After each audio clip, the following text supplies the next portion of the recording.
Welcome to Positive Atheism English channel. Today, from the book The Life and Times of Gora, written by Mark Lindley, I am going to read out the chapter number 10, Reflections. The fact that Gora was a good man and an atheist is not the most remarkable thing about him. There have been many good people among the atheists as well as among the Hindus, Buddhists, Confucians, Jews, Christians, Muslims, etc. That he was an atheist, Gandhian has more to do with what I think was his rare significance, making it worthwhile to write this book. In order to explain what that is, I should first review some aspects of his positive atheism and describe an important aspect of Gandhi's concept of civilization. Gora took the term atheism from the Encyclopedia Britannica. I consider it an inexact term for his outlook because its normal meaning covers only one, not especially important part of his disbelief. An atheist is, I think, normally taken to be someone who rejects the concept of one or more immortal beings with willpower. Gora, when writing in his native Telugu, would most often use, however, not the word Nirishwar, which means the negation of belief in a single divine being presiding over the universe, but a Telugu word Nastikatvamu, based on the Sanskrit Nastika, which normally meant the rejection of the Vedic tradition and referred thus to a variety of alternative Indian philosophical traditions, Buddhist as well as materialist and Jain, not all of which were atheist according to the definition that I have offered. To dislodge belief in a supreme deity was, in Gora's social work, less crucial than to dislodge the traditional Hindu belief in karma and transmigration, according to which the circumstances of your birth, whether you are stricken by diseases and or natural disasters, etc., all those things have been predetermined by your own deeds in some previous lives, if not in this one. Such was the belief against which he had to struggle in the hearts of most of the other people with whom he dealt. The belief shared alike by low as well as high caste people that the low caste were not to be poor, illiterate, disdained, etc. And meanwhile, Gora defined theism in quite a different way than I just did implicitly by saying that a divine being is an immortal being with a willpower. On the first page of the first edition of his book on atheism, published in 1941, Nastikatvamu, Gora equated theism with believing that the universe and human life along with it are both governed by something transcendent, and thus he would say that under theism, man has become impotent and has submitted himself to the hardship and cruelty of economic dominance and racial arrogance, saying, "This is my karma," even though the traditional concepts of karma and kudurata were of an impersonal force and not of an immortal being with willpower. Most of the superstitious and downtrodden people in India lived then as now in villages, but Gandhi's concept of civilization was that its economic foundation is agriculture and that it is therefore based mainly on rural rather than on urban culture. And yet, among the relatively few people who collaborated personally with Gandhi and knew about and promulgated or at least praised the modern Western science of that day, very few paid more attention to the villages than to the cities. If you were modern by Western standards, then you probably focused more on the cities than on the villages, even though you were collaborating with Gandhi, whose focus was the other way around.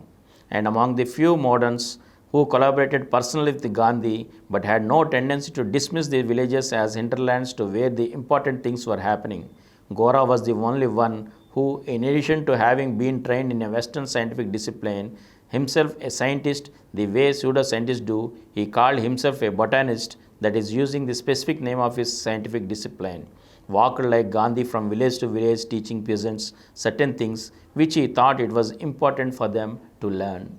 Neither Gandhi nor Gora wanted India to modernize according to the Western historical scenario of ignorant peasants migrating to city slums, until which sometime as a factory or the like might hire them, and then perhaps their children or grandchildren might one day go to school. Instead, they wanted India's recovery from the desolation wrought by British economic exploitation to take place directly in the villages. Since the point of departure for this book has been the fact that Gandhi regarded Gora's thought and practice as being superior to his own, some further comparisons may be helpful in drawing a profile of Gora's significance.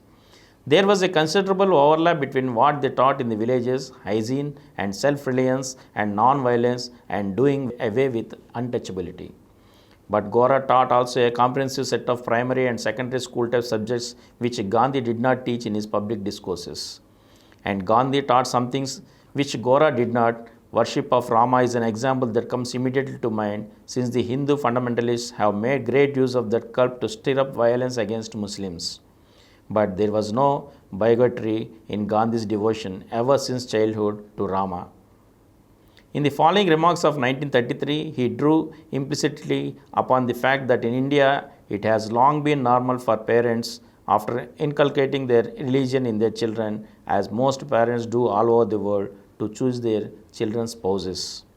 Just as a husband does not remain faithful to his wife or wife to her husband because either is conscious of some exclusively superiority of the other over the rest of his or her sex, but because of some indefinable but irresistible attraction, so does one remain irresistibly faithful to one's religion and find full satisfaction in such addition.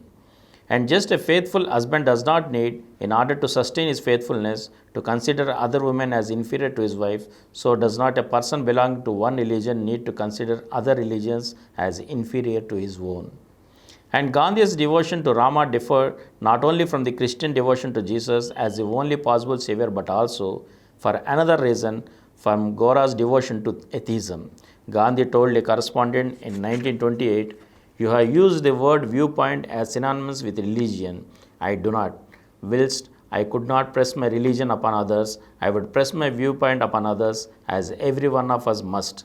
Religion is a matter of feeling or the heart, and therefore not a matter for argument, and I would hold everybody's feeling as dear as my own, because I expect him to do so with reference to my feeling." I should mention also that whereas Gandhi attributed no value to sexual pleasure per se, Gora took it to be a good thing when enjoyed in a socially responsible way, that Gora was dissatisfied with Gandhi's reliance on the concept of voluntary trusteeship, whereby the rich would, of their own accord, with no prodding from others, manage their property exclusively for the benefit of society, whilst reducing drastically their own material standard of living and doing physical bread labor every day. And yet that Gora, like Gandhi, rejected Marxism, Leninism as entailing violence and immoral secrecy. They alike rejected with Marxist idea that reform is bad because it postpones the revolution. I could say more about the similarities and differences between them, and not least about the fact that Gandhi's political achievement was vastly greater, but let me turn instead of to the fact that Gora upheld his unorthodox views in a remarkably friendly way. An English woman, the daughter of a Church of English bishop, who had visited the Atheist Center for 6 months in 1969-70, recalled in 1996, Gora never lost an opportunity in conversation of referring to his ideals. He was lively and determined and enjoyed a good argument which he would never lose, though always respecting others, even which he disagreed with them. For evening discussions, he would walk up and down, he would often smile and laugh, and could be fond of teasing while never losing the seriousness of his philosophy. He was widely read and able to quote pertinently for any situation. His personality was dynamic, determined, patient, tolerant, and full of humor. I never heard him criticize, though he was firm in expressing his disagreements. I have a lasting memory of him at his palm leaf roofed office, sitting cross-legged on the floor, reading, typing on what now could seem a very outdated portable manual typewriter, receiving visitors who would sit with him, allowing conversation, reading and writing to complement each other. He was fond of quoting his conversations with Gandhi. He acknowledged unmarried mothers and worked hard to achieve their acceptance in society, himself welcoming and supporting them. Firm in his ideas, he was modest in his person and always willing to listen to others. While Carl Rogers was theorizing in the United States about unconditional positive regard, Gora was exhibiting this attribute, accepting and valuing everyone whom he met. With Gora, I attended a public meeting where a well-known local Swami was also on the platform. The contrast between this man's encouragement of adulation from the crowd and Gora's determined expression of his ideas with personal modesty impressed me greatly. The crowd, excited by the atmosphere and encouraged by his ideas, would have taken a worshipful attitude towards him, but Gora gently discouraged it.